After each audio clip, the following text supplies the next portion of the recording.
Howdy friends and neighbors. This is Steve from Encino AR Works, and I'm here to do a little part 2 on the glass cutting video. Glass cutting for my purposes is making cost-effective containers to soak parts in acetone so I can give them fresh acetone or very clear and clean acetone on parts and not have to reuse grungy and not spend $1 million on acetone. So some good containers I've pointed out thus far have been the Bob's Big Boy, and I did a few of those or what have you in the last video and showed my hopefully foolproof system in order to cut the glass. So I'm still going with that system, and the first thing we're going to have to do is adjust. And this thing needs a washer in it, so you're gonna have to put a washer in that thing. This is gonna be a big boy piece of glass that will be very helpful for some bigger parts. So I just want to be able to catch it. Okay, that's definitely at its angle already, so we have to do it at the flat part. Otherwise we're not going to get good results, because the cutting wheel has to be perpendicular at 90 degrees to the cutting surface in order to score it properly. I mean, you might get some flukes that will work, but in general I would say no. And now it's also a question of, you can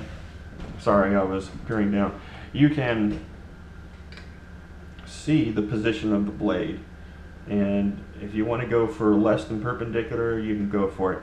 The last time I messed up one of these bottles, so I'm going to be a little more conservative this time and try to get it to work. There, I think it just went up enough, so that's where I want it, but let's just tighten this a bit. And again, this is where our washer is really needed for this thing, but one thing at a time.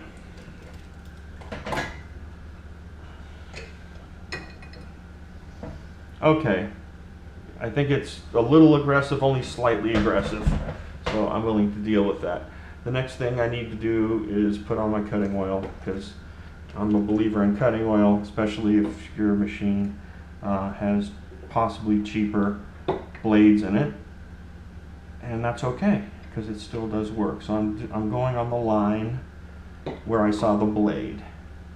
I'm just kind of doing that from memory, and you can do it with a swab or with your finger or whatever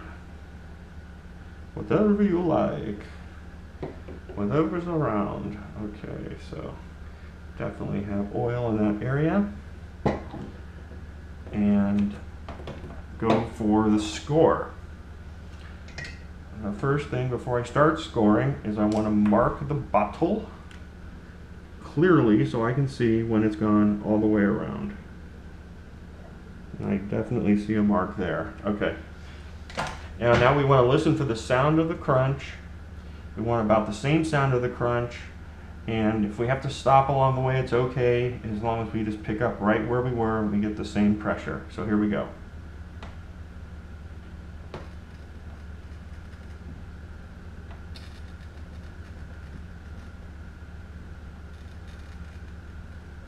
You can hear the crunching sound.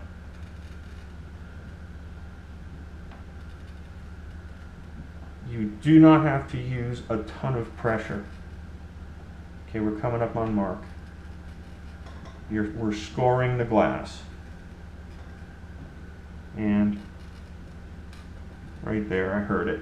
Okay, and I just wanted to also mention that while I'm doing that, I'm also making sure it's pushed flush against the back. So we should end up with a perfectly straight score right along there. And if I've done my job correctly, I'll come over here. It does not have to be raging like this. So the first thing I'm going to do is introduce this bottle to the hot water, and I want to rotate it and get all of the bottle the same temperature. I don't want it to be uneven. So I quickly do that and get it hot enough. I don't want to overdo that. Then I plunge it into ice water immediately. Okay, I'm done with the ice water. I go back to the boiling water. And again, I want to heat it all the sides the same. So I'm rotating quickly, It's just heating air that's shooting out of it. It's no big deal. I'm rotating. I want hot, but I don't want immensely hot. And I'm going to go back and I'm going to once again quench it in the freezing water. I lost my ice cubes, so we go back to the hot. And those cracks are good. Usually that's indicating separation. And there we go. So that actually worked out perfectly.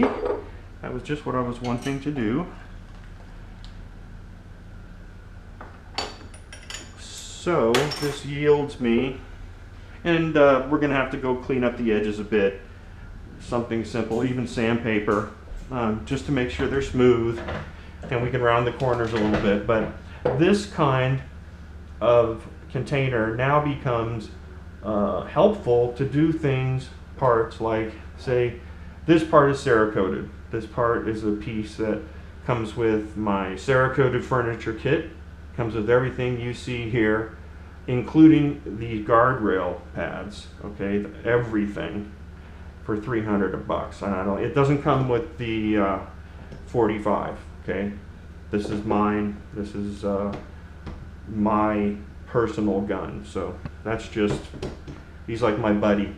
But when we're doing something like this, you can see this one's much too wide, but I'm going to have to do it at twice. It's more than halfway. So I can do it once that side, once the other side, I'm done.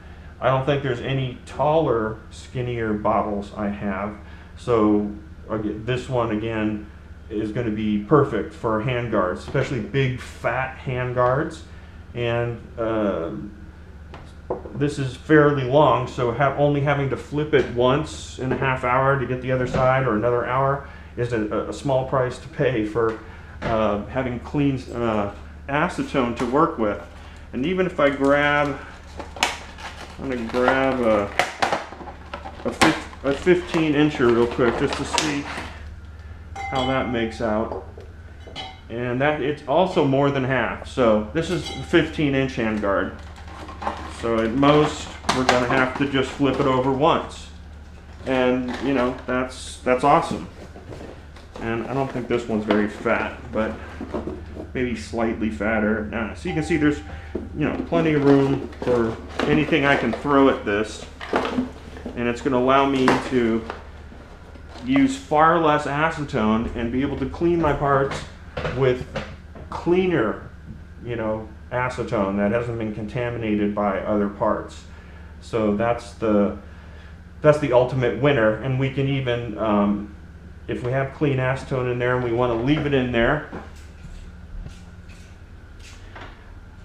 we can probably put together a little, you know, cap system for it. You know, maybe like this.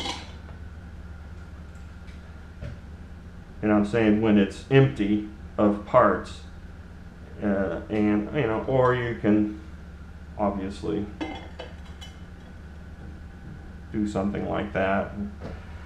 So you can seal it up if you want to, is my point. So that is the second installment of cutting glass for use, in my case, and soaking parts in acetone. On this machine, if you have one like this, you're gonna have to put a washer under this nut. Okay, so just do that. Trust me, you'll need it. I need it. We all need it. So that's good. And you know, just one more time, I wanted to mention that you know, at any point in time, you're welcome to speak to me further about my Cerakoted furniture set that comes with everything that you see here, with the guardrail, with the rail guards. Or, you know, sometimes it's not a quad upper, so that's not it, and the price is lower. So it just all depends. About 300 bucks though. I think that's a great price for, a good quality product. And Cerakote, so far I've just been outstandingly happy with it. It operates very well. It goes on well, and then it serves well after that. It takes the punishment and it just comes right on back, and that's what we're looking for. So this stuff is going to last a while, and it's going to look like this for a while, and I think that is a good thing. Thank you very much for your time. Again, I'm Steve at Encino AR Works. We're on the web, EncinoARWorks.com.